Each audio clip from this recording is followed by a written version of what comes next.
I want to share some thoughts on the soundscape and why I believe it's so important. I love this time in the morning, sunrise and hearing the morning chorus. There's nothing quite like it. The soundscape is so important for so many different species, but often as humans we overlook it. Listen to the birds. Birds have their own language, much like humans. We used to understand this language. Bird language used to be understood by humans because it would protect us from predation. Very few of our cultures now have issues around predators in the landscape.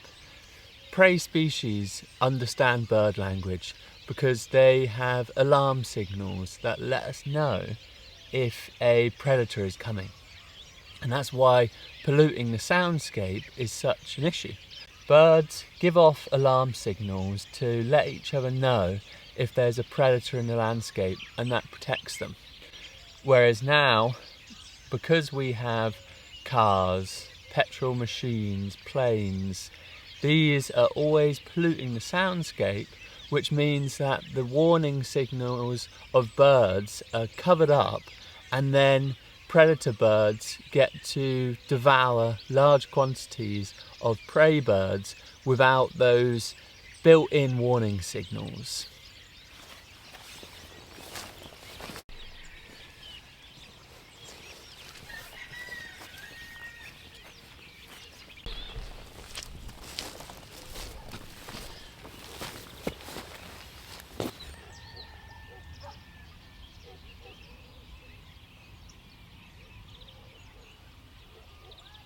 It's actually very effective.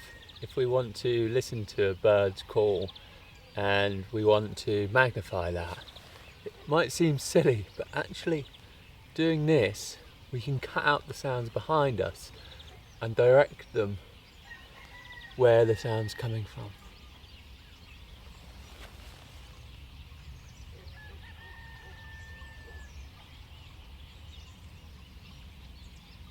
Over the last few years, I've been doing training in nature connection and environmental education, and I was taught about bird language. We were in this rewilding centre and we were doing a walk and listening to the birds. We heard the alarm calls of a robin and it was squeaking away, and we wondered whether was that an alarm call from us. We sat there listening to it, and then a hawk swooped down through the woodland. Robin had heard or spotted the hawk in the distance. It was aware that that's a predator. So then it set off the alarm calls so that any other birds would be aware and get into shelter. Silent Spring is a very famous book and inspired a whole conservation movement. The book looked at how our modern agricultural systems, these monocultures that removed all of the native plants and with it the food and the habitat for birds, which meant that spring was silent. You didn't have this dawn chorus and the song of the birds. This inspired a whole conservation movement. However, conservation hasn't done so well. It hasn't radically changed the way we live on this planet. Rewilding has brought in a new energy into this realm, which is great, and I look forward to seeing how that develops in the years to come. People put out bird feeders in their gardens, but I believe that we need to shift the way we think about landscapes and how we design them, putting in many more fruiting species, because birds love berries and fruit. And not only does this feed the birds, but it also feeds people. That's the beauty about edible landscaping. Now we're starting to understand the importance of microbiology, and there's so many fascinating studies coming out today. Something I've been reading about is the effect of sound on the microbiology of the landscape, and how, depending on what pitch of sound is made, it affects the composition of microbes, and they're doing studies on whether sound therapy could support people and boost or support the health of their microbiome for healing. Because if we give off maybe quite harsh sounds, that can actually affect our personal microbiome and maybe support a specific species that is pathogenic to health. Whereas we might be able to put in or experience more gentle sounds that support a specific beneficial species. This is all very new studies and hasn't been proven but explored, and I think it's fascinating.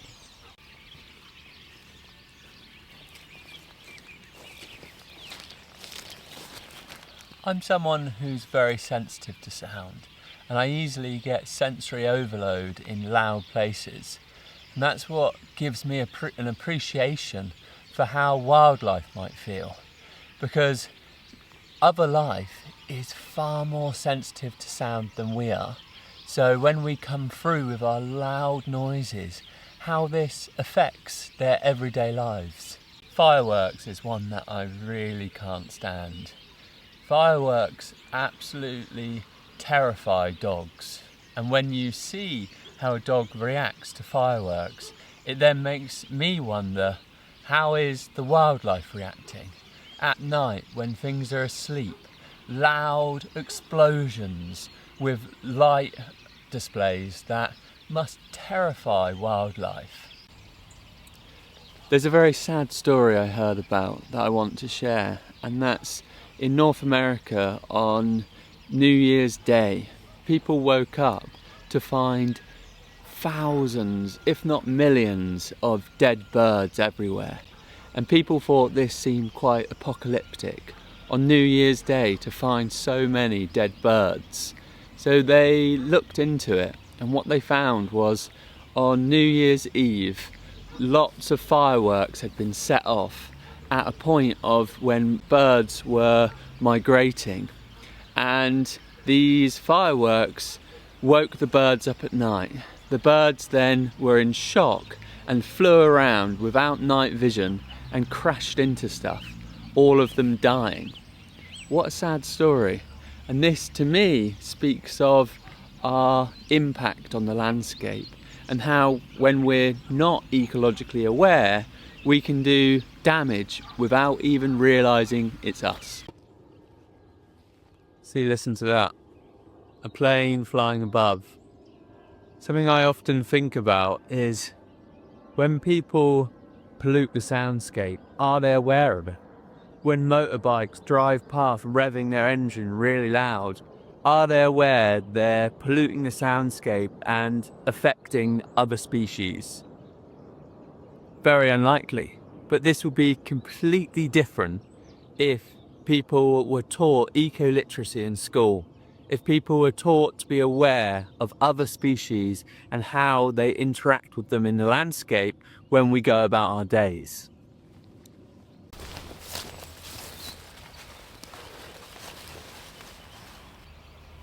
What a beautiful morning to be outside, watching the sunrise, listening to the birds.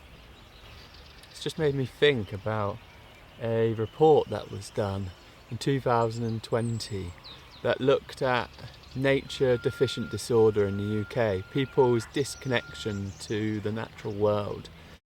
They found that around 57% of UK nationals rarely or never watched the sunrise. So if we never watch the sunrise and we're not outdoors experiencing nature, how can we care about the sound of the birds and understand that our actions affect the life around us, and that includes the soundscape? I'm a horticulturalist, and much of my focus has been around plants, so I'm guilty of not knowing as many bird names as I would like, or not understanding their bird song and the meaning behind it. But as a horticulturalist, I understand the importance around plants and the diversity of wildflowers, berries, nuts in the landscape. And that's my focus, is creating that diversity of plants to provide food and shelter for wildlife, including designing landscapes that provide the habitat for insects, creating a variety of decaying wood, micro habitats in topography, and sandy features for bees to nest in or other ground nesting insects. Without plants and the variety of habitats in the landscape, we don't have the ingredients to support life for birds. And I think a landscape without bird song and without being able to see and experience birds in the landscape is a sad landscape and reality to live in.